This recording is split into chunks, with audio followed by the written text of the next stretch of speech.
பிரியமான உறவுகளே, இன்றைய நாளிலே நாம் அன்னை மரியாளுடைய மாசற்ற திரு இருதய நினைவை நாம் கொண்டாடுகிறோம். அன்னையாம் திருவை நம்ம இந்த விழாவை கொண்டாட ஆவலோடு அழைப்பு விடுக்கிறது. 1944 இரண்டாம் உலக போர் முடிந்த பிறகு 11ஆம் பயஸ் திருத்தந்தையாக இருக்கும்போதுதான் இந்த விழாவை முதலாக அறிமுகப்படுத்துகிறார். உலக அமைதிக்காகவும் பாவிகளுடைய மனமாற்றத்திற்காகவும் உலக மக்களிடம் நல்ல ஒரு மதிப்புகள் விளங்க அன்னை மரியுடைய மாசற்ற இதயம் போல் மக்களும் மாற வேண்டும் என்று இந்த விழாவை முதலில் அடியெடுத்து வைக்கிறார்கள். அன்றிலிருந்து நாம் ஆண்டவுடைய திரு இருதய விழாவிற்கு அடுத்த விழாவாக அன்னை மரியுடைய விழாவை நாம் கொண்டாடி கொண்டிருக்கிறோம் என்பதுதான் உண்மை. இன்று வாசிக்கப்பட்ட வாசகம் மிகவும் ஆழமானது, நுணுக்கமானது. எருசலேம் விழாவிற்கு சென்றார்கள். சென்ற பொழுது இயேசுவிற்கு வயது 12. இது ஒரு குழந்தை பருவம் முடியக்கூடிய வயது. அதற்கப்புறம் வயது பார்த்தீங்கன்னா 13, 14, 15 டீன் ஏஜ் ஆரம்பிக்க போறதுக்கு முன்னாடி உள்ள வயது தான் இந்த 12 வயது. இந்த 12 வயதிற்குள்ளாக ஒரு குழந்தையை நாம் கணிக்க முடியும். இவன் எப்படிப்பட்டவனாக வருவான், என்ன வேலை செய்வான், எப்படிப்பட்ட சிந்தனைக்கு செயல்படுவான், பெற்றோருக்கு எப்படி உகந்தவனாக வாழ்வான் என்பதை நீங்கள் 12 வயதில் இருக்கும்போது ஒரு குழந்தையை கணிக்க முடியும் என்பதுதான் அறிவியல் ஆராய்ச்சியாளர்கள் சொல்லக்கூடிய உண்மையான கூற்றாக இருக்கிறது. அந்த 12 வயதில் அதான் சொல்லுவோம், 5ல் வளையாதது 50லையும் வளையாது. அந்த பருவம் மிக முக்கியமான பருவம். ஏனென்றால் டீன் ஏஜ் சொல்லக்கூடிய 13ல இருந்து 19 வரைக்கும், அதாவது 13ல இருந்து 19 வரைக்கும் நீங்கள் சொல்வதை கேட்பவர்கள் அல்ல, மாறாக அவர்களாக அவர்களை கண்டுபிடிக்க தெரிந்து கொள்ளக்கூடிய அந்த வயதுதான் அந்த டீன் ஏஜ் சொல்லக்கூடிய ஒரு வயதாக இருக்கப்படுது. எனவே இயேசு கிறிஸ்து அங்கு அமர்ந்திருக்கிறார். எருசலேம் ஆலயத்திற்கு செல்லுகிறார்கள். அங்கு உள்ள அந்த திருவிழாவிற்கு உள்ள ஒரு பழக்கம் ஒன்று உண்டு. என்னவென்றால், திருவிழாவிற்கு செல்லும் போது கணவன் மனைவி இருவரும் இணைந்து செல்லலாம். அதாவது ஆண்கள் பெண்கள் எல்லாரும் இணைந்து செல்லலாம் அந்த திருவிழாவிற்கு.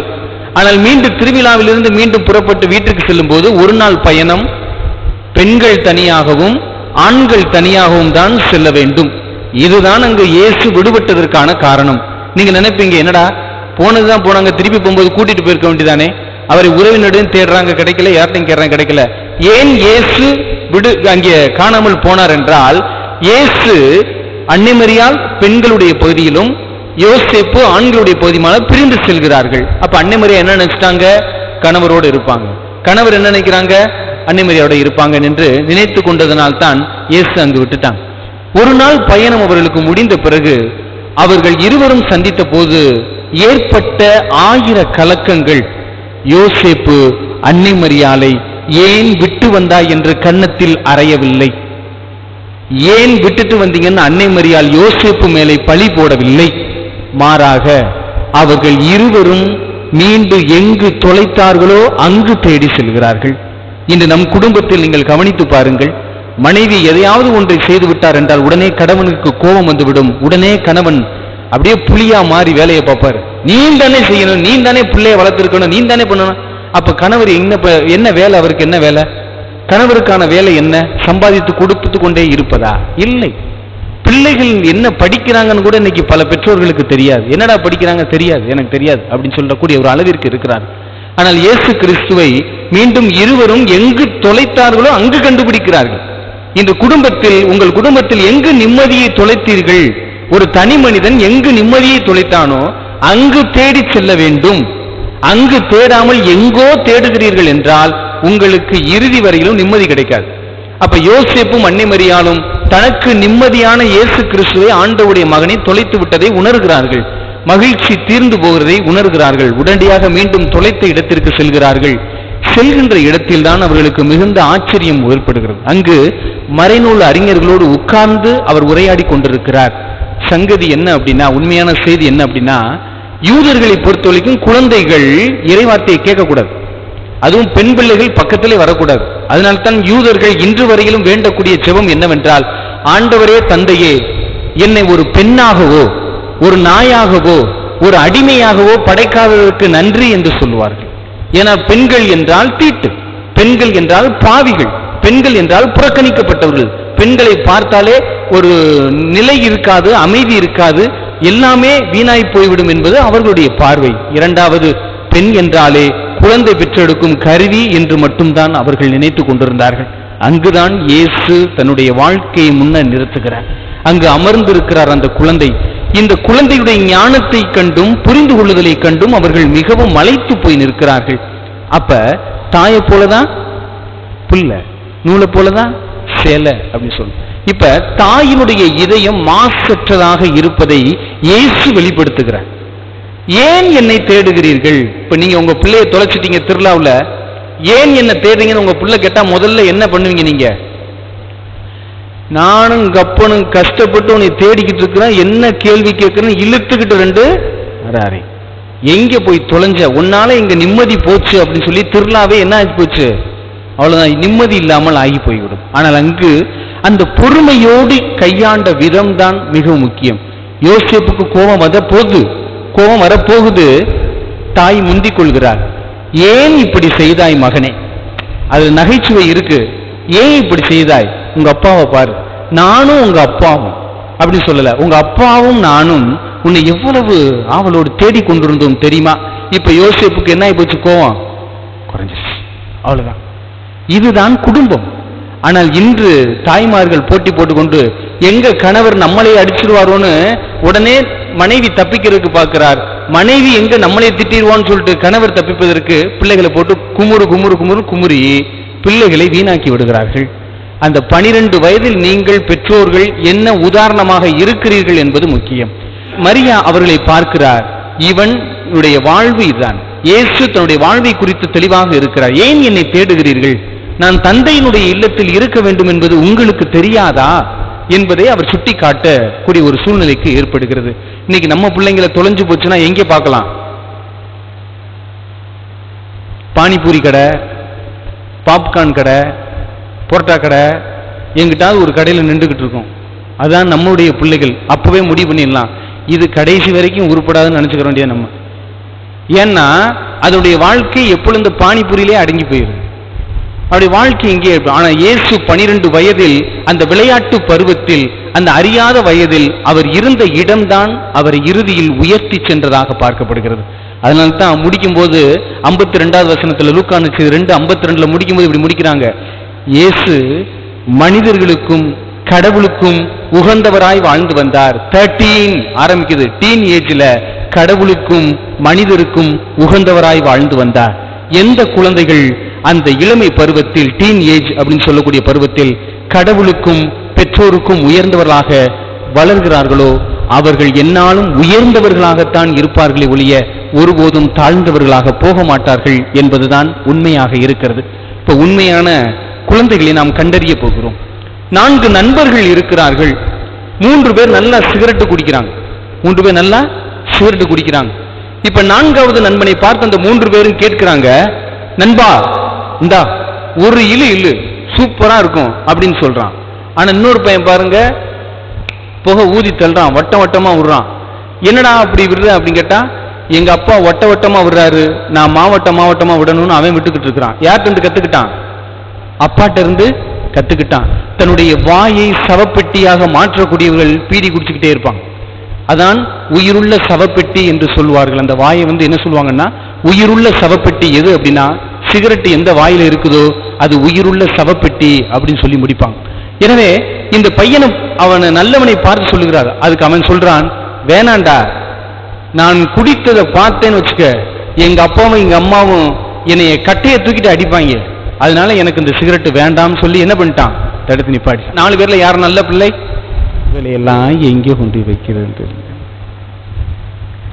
இப்ப 4வது பிள்ளை என்ன சொன்னான், எங்க அப்பாவுக்கு அம்மாவுக்கு தெரிஞ்சிச்சுன்னா அடிப்பாங்க.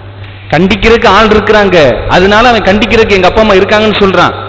இப்ப அப்பா அம்மா இறந்து போயிட்டாங்க, அப்ப அவன் என்ன பண்ணுவான்? அப்ப அவன் என்ன சொல்லி இருக்க வேண்டும் என்றால், வேண்டாம், என் அப்பாவிற்கும் அம்மாவிற்கும் தெரிந்தால் மனசு கஷ்டப்படுவாங்க, என் அப்பாவையும் அம்மாவையும் நான் மனம் நோக செய்ய விரும்பவில்லை, ஆகையால் எனக்கு சிகரெட்டு வேண்டாம் என்று சொல்லி முடித்திருப்பான். இப்ப கவனிங்க, அப்பா அம்மா இருந்தாலும் அவன் குடிக்க மாட்டான், இறந்தாலும் அவன் குடிக்க மாட்டான். இதுதான் உண்மை. அதேதான் அந்த மனசை நான் கஷ்டப்படுத்த விடமாட்டேன் என்று சொன்னது. அந்த ஒரு வார்த்தை நாம் குறித்துக் கொள்ள வேண்டும். அன்னை மரியாள் தன் வாழ்நாள் முழுவதும் தன் மனதை காயப்படுத்திக் கொள்ளாதவர். ஏனென்றால் இறைவனுடைய மனதை காயப்படுத்த விரும்பாதவர் என்பதுதான் பொருளாக இருக்கிறது. அதனால்தான் அன்னை மரியாள் இறைவனை பற்றி கொண்டிருக்கிறார். அருள் நிறைந்த மரியே என்று சொல்வதற்கான காரணம், மாசற்ற இதயம் உள்ளவளே வாழ்க வாழ்க என்று கபிரியேல் தூதர் அவர்கிட்ட சொல்லக்கூடிய ஒரு சொல்ல இருக்கிறது. இன்னைக்கு நம்ம எப்படிப்பட்ட மனநிலையோடு இருக்கிறோம்? ஒரு நிலையில் பார்த்தோம் என்றால், ஆலயத்திற்கு வருவதை பற்றியே நம்ம கண்டுபிடிச்சிடலாமா யார் அப்படின்னு சொல்லிட்டு. எப்போதுமே பார்ப்போமே, எல்லா இடத்திற்கும் பேருந்து 8:50க்கு பேருந்துனா நம்ம பேருந்து நிலையத்தில் எத்தனை மணிக்கு போய் நிற்போம்? 8:40க்கெல்லாம் போய் நிற்போம். தொடர் வண்டி ட்ரெயின் போகுது, அது 7:45க்குனா நம்ம எத்தனை மணிக்கு போய் தொடர் வண்டி நிலையத்தில் நிற்போம்? 7:30க்கெல்லாம் போயிடுவோம். சமயத்துக்கு 6 மணிக்கு அங்கே போய் தான் நைட்டு சாப்பாடே சாப்பிடுவோம். ஆனா கோவிலுக்கு கவனிங்க, தீர்த்தந்தளிப்போம், அப்போ ஒரு கூட்டம் வரும். வாசகம் வாசிப்போம், அப்போ ஒரு கூட்டம் வரும். பிரசங்கம் வைப்போம், அப்போ ஒரு கூட்டம். ஏன்? கடவுள் அவர்களை பொறுத்த மட்டில் ஒரு ஊறுகாய். என் கடவுளை எப்படி வேணாலும் நான் சமாளித்துக் கொள்வேன், அவர் என்னை பார்த்துக் கொள்வார், அவர் என்னை மன்னித்துக் கொள்வார். சூழலின் பொருட்டு நாம் தாமதமாக வருவது நல்லது, ஆனால் சூழலை உருவாக்கி கொண்டு வருவது கெட்டது என்பதுதான் முக்கியம். அன்னை மரியாளும் யோசேப்புவும் தாமதிக்கவில்லை. ஒரு நாள் பயணம் முடித்த பிறகு உடனடியாக பயணத்தை தொடங்குகிறார்கள், இயேசுவை கண்டடைகிறார்கள்.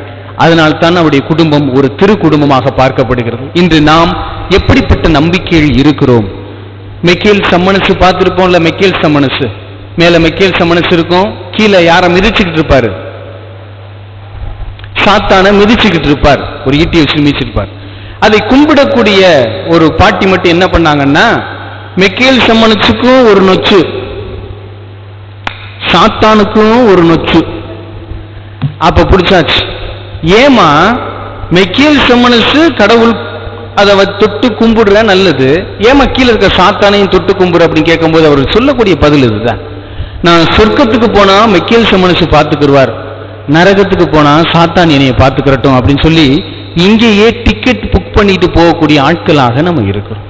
நாம் யாரை வணங்குகிறோம், வழிபடுகிறோம் என்பதை சிந்தித்து பார்க்க வேண்டும். நான் எப்படிப்பட்டவன்? என் மனம் மாசு இல்லாமல் இருக்கிறதா என்பதை சிந்தித்து பார்க்க வேண்டும். மனம் ஒரு குப்பை கிடங்கு அல்ல, அதை அனைத்தையும் உள்ளே கொண்டு போய் சேர்ப்பதற்கு. அதனால் தான் திருவள்ளுவர் சொல்லுகிறார், கனி இருப்ப காய் கவர்ந்தற்று அப்படி சொல்ல. இன்னைக்கு நம்ம மனசு பூரா காயா நிரம்பி இருக்குன்னா அது எப்படி இருக்கும்? யாராவது ஏதாவது சொல்லுவாங்க, சொல்லிட்டு போட்டுமே, விட்டுருங்க விட்டுருங்க, அது சொல்லிட்டு போட்டும். இல்லாத பொருளாதான் சொல்லுவாங்க, சொல்லிட்டு போட்டும். எவ்வளவு தூரம் போவாங்க? எவ்வளவு தூரம் போவாங்க? நாளைக்கு அவர்கள் குத்துண்டவர்களாய் கிடக்கும் போதுதான் அவங்களுக்கு அந்த வலியும் வேதனையும் தெரியும். அதனால தான் சொல்லுவாங்க, தலைவலியும் காய்ச்சலும் தனக்கு வந்தா தான் தெரியும் அப்படின்னு சொல்லுவாங்க. பிறரை பற்றி பேசுவது மிகவும் எளிது, என்ன வேணாலும் பேசிட்டு போலாம், இல்லாத போலாம் சொல்லலாம். ஆனால் எவ்வளவு தூரம் சொல்ல முடியும்? சரி, பிறர் கெட்டவர்கள் முடிஞ்சிச்சு, நான் எப்படிப்பட்டவன்? ஒரு கூடுகையில் நான் அமர்ந்திருக்கும் போது நான் எப்படிப்பட்டவனாக இருக்கிறேன் என்பதை சிந்தித்து பார்க்க வேண்டும். உங்களுக்கு ஒரு உதாரணம் சொல்லுகிறேன். நீங்க எல்லாரும் சிகரெட்டு குடிப்பீங்களா? உதாரணத்துக்கு தான் சொல்றேன், அதனால வாங்கி கொடுங்கன்னு சொல்லக்கூடாது. சிகரெட்டு குடிப்பீங்களா? இப்ப நான் எல்லாருக்கும் ஒரு சிகரெட்டு கொடுக்குறேன், என்ன சொல்லுவீங்க? என்ன சொல்லுவீங்க? வேண்டாம் என்று சொல்லுவீர்கள். அதே போலத்தான் வாழ்க்கை. பிறர் திட்டுவது உங்களுக்கு பிடிக்கலைன்னா வேண்டான்னு சொல்லுங்களே, அவ்வளவுதான். சிகரெட்டை உங்களால தூக்கி போட தெரிஞ்ச உங்களுக்கு ஏன் மற்றவங்க பேசுற வார்த்தைகள் பிடிக்கலைன்னா ஏன் தூக்கி உள்ள வச்சுக்கிறீங்க? தூக்கி போட்டுருங்க, அதுவும் ஒரு வகையான சிகரெட்டு சுருட்டு தானே. ஏன் அதை மட்டும் உள்ள போட்டுட்டு நீங்களே பத்த வச்சுட்டு புகஞ்சுக்கிட்டே கிடக்குது? எப்ப பார்த்தாலும் புகஞ்சுக்கிட்டே கிடக்குதுன்னா அது எப்படி இருக்கும்? அது உள்ளமா இல்ல குப்பை தொட்டியா? எப்படித்தான் அது இருக்கும் என்று நாம் சிந்தித்து பார்க்க வேண்டும். பிறர் பேசுவார்கள், பேசிட்டு போட்டும். நாம் நம் இதயத்தை பாதுகாக்க கற்றுக் கொடுப்பது எது? உலகத்திலே பார்ப்போமே, இந்த சிக்னலை பார்க்கிறோம், பச்சை சிகப்பு மஞ்சள்னு சொல்றோம். நில் கவனி செல் அப்படின்னா ஒரு வார்த்தையை நிப்பாட்டு, அதை கவனி. அந்த வார்த்தை உனக்கு சந்தோஷத்தை கொடுக்குதா துக்கத்தை கொடுக்குதான்னு பாரு. நில், அந்த வார்த்தையை நிப்பாட்டு, கவனி, பிறகு உள் செலுத்து. அந்த வார்த்தை உன்னை பக்குவப்படுத்துகிறது, பலப்படுத்துகிறது, உற்சாகப்படுத்துகிறது, உள் செலுத்து.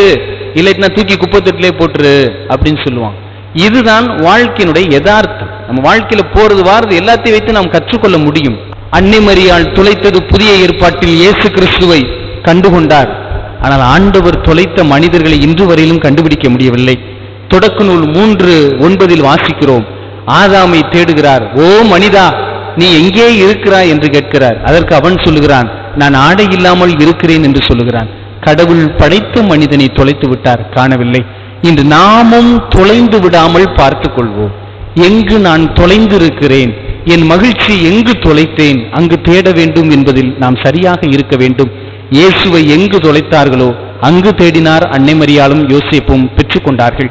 நாம் நம்மை எங்கு தொலைத்தோம் அங்குதான் தேட வேண்டுமே ஒழிய வேறு இடத்தில் தேடினால் கிடைக்காது என்பதுதான் பொருள். எனவே பிறர் தான், நாம் தான். பிறர் என்ன வேணாலும் பேசுவாங்க, பிறர் நாக்கு நம்ம கட்டுப்படுத்த முடியாது, நம்ம நாக்க நம்ம கட்டுப்படுத்த முடியும். அதனால தான் எங்க அம்மாலாம் என்கிட்ட சொல்லக்கூடிய ஒரே ஒரு வார்த்தை என்ன சொல்லுவாங்க அப்படின்னா, தம்பி நீ சாமியாருக்கு படிக்க போற, உன் முதுகுக்கு பின்னாடி 1000 பேர் 1000 வார்த்தைகள் பேசுவாங்க, கேட்காத. ஆனா உன் முகத்திற்கு முன்னால் ஒருவர் பேசுகிறார் என்றால் அதை கவனி, அதில் தவறு இருந்தது என்றால் திருத்திக் கொள் என்று சொல்லி முடித்தார். எனவே நம்முடைய வாழ்க்கையிலும் அப்படித்தான் இருக்க வேண்டும். முதுகுக்கு பின்னாடி பேசுறது பூரா நம்ம காதை இங்கே கலட்டி பின்னாடி வைக்காம இங்க இருக்கிற காதை இங்கேயே வச்சு முன்னாடி யாரு பேசுறாங்கிறத கேட்டோம் அப்படின்னா நம்முடைய வாழ்க்கையை நாம் சரி செய்ய முடியும். இன்று நாம் பாதிக்கப்பட்டிருக்கிறோம் என்றால் பல நேரங்களில் நாம் நம்முடைய காதுகளை பின்னால் வைத்திருக்கிறோமே ஒழிய முன்னால் வைத்திருக்க மனமில்லாதவர்களாக இருக்கிறோம். எனவே காதை சரியான இடத்தில் ஆண்டவர் பொருத்தி இருக்கிறார், கண்ணை சரியான இடத்தில் ஆண்டவர் பொருத்தி இருக்கிறார். கண்ணை இங்க வைக்கிறதுக்கு பதிலாக புடி இங்க வச்சா எப்படி இருக்கும்? எப்படி இருக்கும்? கண்ணு இப்படி போறதுக்கு பதிலாக இப்படி போயிட்டு இருக்கும். ஏன் பாதை முன்னாடி தெரியாது, பின்னாடி தெரியும். அப்ப சரியான இடத்தில் முன்னோக்கி செல், முன்னோக்கி சுவாசி, முன்னோக்கி பேசு, முன்னோக்கி செயல், முன்னோக்கி நட என்பதை ஆண்டவர் குறித்து காட்டியிருக்கிறார். ஆனால் நாம் தான் பின்னோக்கி பார்க்கிறோம், பின்னோக்கி பேசுகிறோம், பின்னோக்கி நடக்கிறோம், பின்னோக்கியே செயல்படுகிறோம் என்றால் வாழ்வில் ஒரு நாளும் நாம் முன்னோக்கி செல்ல முடியாது என்பதுதான் உண்மை. எனவே அன்பிற்கு இனியவர்களே, நாம் நம்மை தொலைத்து விட வேண்டாம். நம் இதயத்தை தூய்மையாக வைத்துக் கொள்ள அன்னை மரியாள் முன் உதாரணமாக இருக்கிறார். அன்னை மரியாள் நமக்காக பரிந்து பேசிக் கொண்டிருக்கிறார் என்பதுதான் உண்மை. அப்படிப்பட்ட ஒரு நிலையில் தான் நாம் பார்க்கிறோம்.